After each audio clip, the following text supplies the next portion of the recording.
My dad, 50, male, didn't come to see me, 22, female, when I was dying. How can I forgive him? Story. I was hospitalized on Saturday due to an infection that went ignored by doctors.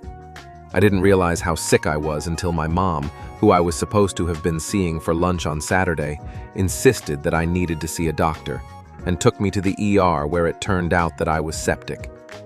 If she hadn't done that, in all likelihood, I would be dead right now. My dad is currently on a business trip and was informed by my mom of how bad my blood work looked the second I was taken in. He just texted me as said, "I'm sorry you're feeling so sick." At that point, I didn't realize how sick I was because I think the nurses didn't want to tell me anything that would panic me more because I was already freaking out.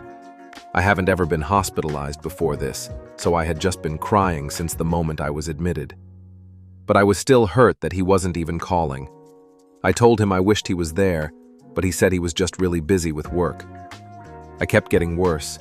They decided I needed surgery, had to transfer me to a different hospital via ambulance, and started having to give me a lot of pain meds, and I was attached to an antibiotic drip for days.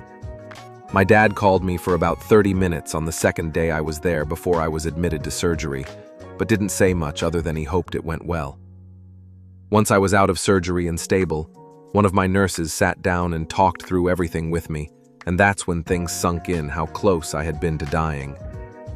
Obviously now I am okay, but I think even just realizing that I had a near-death experience after the fact is gonna fuck me up for a while. What really upset me is that my dad wasn't there. My mom told him I was septic, and he didn't immediately tell his boss he needed to be on a flight. He stayed on his stupid business trip, and I could have died without having seen my dad for weeks. And frankly, I don't even think it should have mattered if I was fully septic. I'm his only daughter, and I was hospitalized and in the most pain I've ever been in my life, and all I wanted was a hug from my dad, and he wasn't there.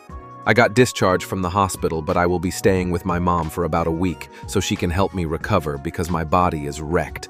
I can hardly stand for 5 minutes without feeling out of breath.